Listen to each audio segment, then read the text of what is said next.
That tree in your front yard, the one that gave you gorgeous shade in just a few short years, well, it might actually be working against your own foundation right now, underground, completely out of sight.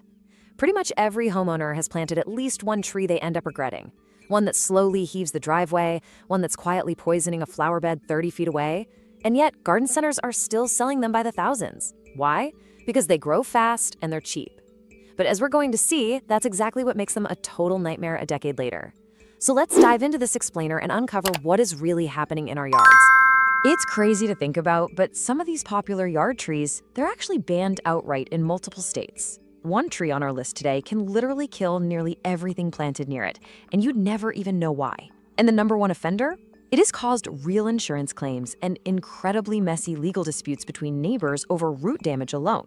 Late summer, right before the ground freezes, is exactly when you need to decide what stays and what goes. Let's count them down. We're starting off at number 12, the Leyland cypress. Now, this is that fast-growing, evergreen privacy screen you see sold by the row at literally every garden center. It promises a thick green wall in just a couple of years. Sounds great, right? But here's the hidden danger. Once it matures, it creates what's called a monoculture. That's a dense, solid wall of identical, genetically similar trees planted shoulder to shoulder. And that density, it creates the absolute perfect breeding ground for incurable fungal canker diseases. It spreads like wildfire from tree to tree, leaving these huge, ugly brown gaps in what was supposed to be a solid wall. And sadly, there's no cure once that canker sets in. So, if you want that fast privacy screen but without the massive disease risk, try planting a mixed hedge of native eastern red cedar and holly instead. Mixing up the genetics dramatically reduces the odds of a single disease just wiping out your whole property line. Coming in at number 11, we've got the Colorado blue spruce. People plant this all over the country for that stunning silvery blue color, often way outside its native high-elevation Rocky Mountain home. But outside of that crisp, dry climate, humidity causes a massive problem. The hidden danger here is needle cast. It's an incurable fungal disease that basically causes the needles to turn brown and drop off, which thins out the entire tree from the bottom up. Trying to treat it requires years and years of maintenance spraying. Honestly, it's not worth it. If you live in a humid climate, look for a native eastern white pine or maybe a regionally adapted blue-tinted juniper to get that exact same look completely safely. Down at number 10, we have the mimosa tree. It's sold as this really easy, exotic-looking ornamental tree. It grows fast, loves full sun, and has these gorgeous, feathery pink flower puffs. But here is the hidden danger that little nursery tag definitely doesn't mention. The mimosa is aggressively invasive across much of the southeastern and mid-Atlantic United States. Plus, it's notoriously short-lived, the wood is incredibly weak, and it's super prone to a vascular wilt disease that can completely take down a healthy-looking tree in a single season. If you end up having to cut it down, you've got to treat that stump immediately or it's just going to resprout. A much more practical alternative is the native redbud. You still get those beautiful spring flowers, but it stays incredibly well-behaved. Moving on to number 9, the notorious Bradford pear. For decades, this was literally the most planted ornamental tree in America. It grows fast, it's dirt cheap, and it completely covers itself in white spring blossoms. But today, it is widely recognized as one of the absolute worst tree planting mistakes of the 20th century. First off, the hidden structural danger. The way its branches grow at these incredibly narrow angles means they split catastrophically in storms. We're talking half the tree just shearing off in a single gust of wind. Second, it cross-pollinates. It produces viable seeds that birds carry off, which then form these dense, thorny, invasive thickets that totally choke out native trees. It's actually gotten so bad that it is banned outright in several states.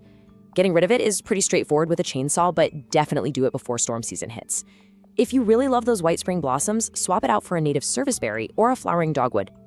All right, dropping down to number 8, the Norway Maple. This one gets heavily marketed as a tough, fast-growing shade tree that does great in poor urban soils and laughs off pollution. But the Norway maple harbors a really silent, hidden danger. It is allelopathic. That means its roots and leaf litter actually release chemical compounds that actively suppress the growth of nearby competing plants. It essentially poisons the soil to push out the native forest understory. It also casts an unusually dense shade, which makes it almost impossible to even grow grass underneath it. Because these trees get massive, getting rid of a mature one usually requires a professional crew. For that same fast shade, but without actively displacing native plants, you're much better off swapping to a native sugar maple or a red maple. Number 7, the very deceptively named Tree of Heaven. Historically, this was planted a lot as an urban street tree because it grows at just an astonishing rate. But now, it's one of the most aggressively invasive species in all of North America. Aside from how fast it spreads and the fact that it's also allelopathic like the Norway Maple, there is a much more immediate hidden danger. It is the preferred host plant for the invasive spotted lanternfly.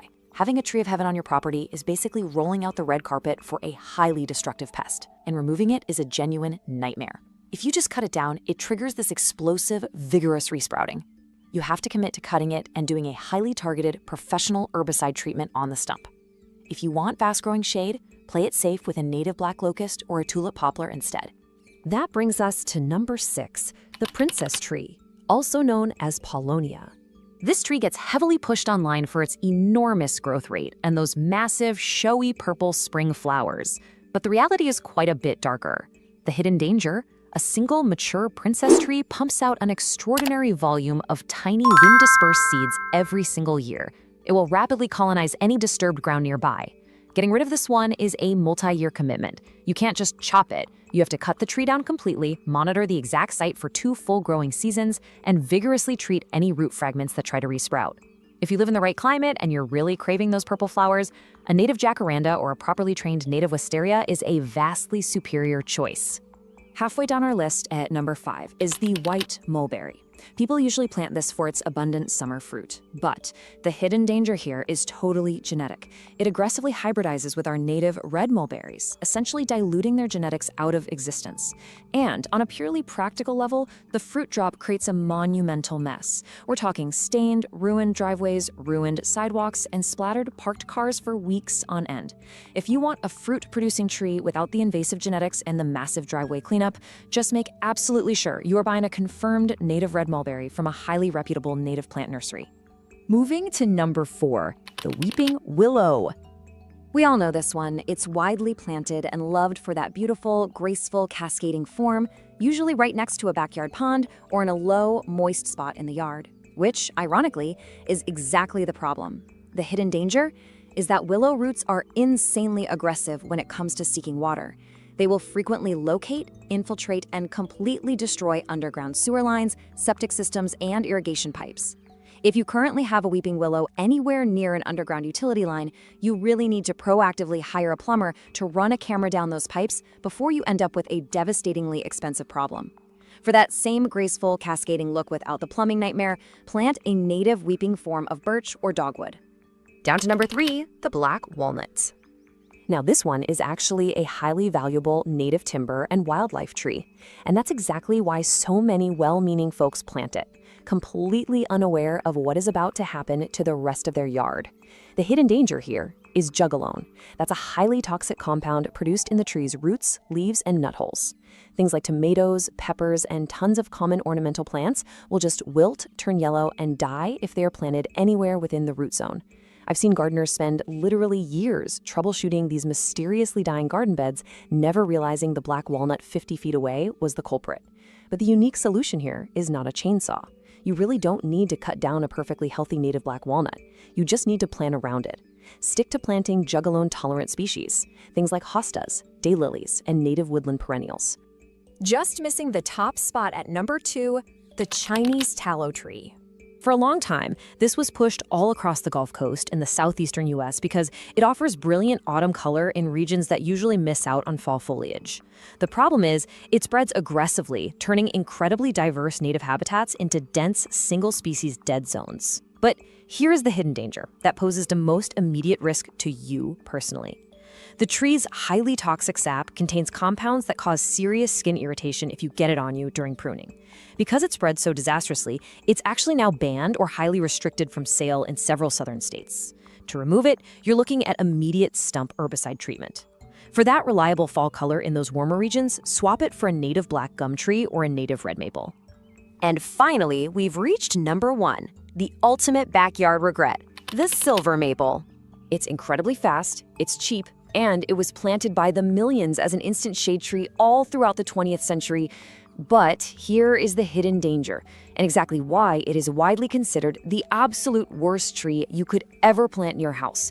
It has a violently aggressive, shallow, water-seeking root system. It will literally heave your concrete sidewalks, crack the physical foundations of nearby structures, and completely infiltrate your sewer lines.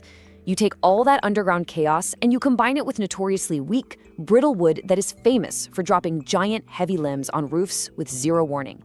If you have a mature silver maple anywhere within striking distance of your home, please get a professional arborist out there to assess it right now. For fast shade without the terrifying structural and root risks, a native red maple or tulip poplar is the way to go. 12 trees. And if you noticed, the pattern across almost all of them is exactly the same. Trees that are fast, cheap, and easy to grab at the nursery are very often the exact recipe for a decade-long regret once they actually mature into what they were always meant to be. The real difference between a shrub mistake and a tree mistake is scale. You plant the wrong shrub, well, you dig it out on a Saturday afternoon. But a mature tree problem, that takes a professional crew, a lot of real money, and sometimes highly uncomfortable, tense legal conversation with a neighbor to resolve. So take a look out your window. If a tree on your property has ever cracked a driveway, backed up a sewer line, or dropped a dangerous limb on something you cared about, that is definitely worth remembering before you plant the next one. It really forces us to ask ourselves, in our rush to buy cheap, instant shade today, what kind of permanent, incredibly expensive liabilities are we planting for ourselves tomorrow?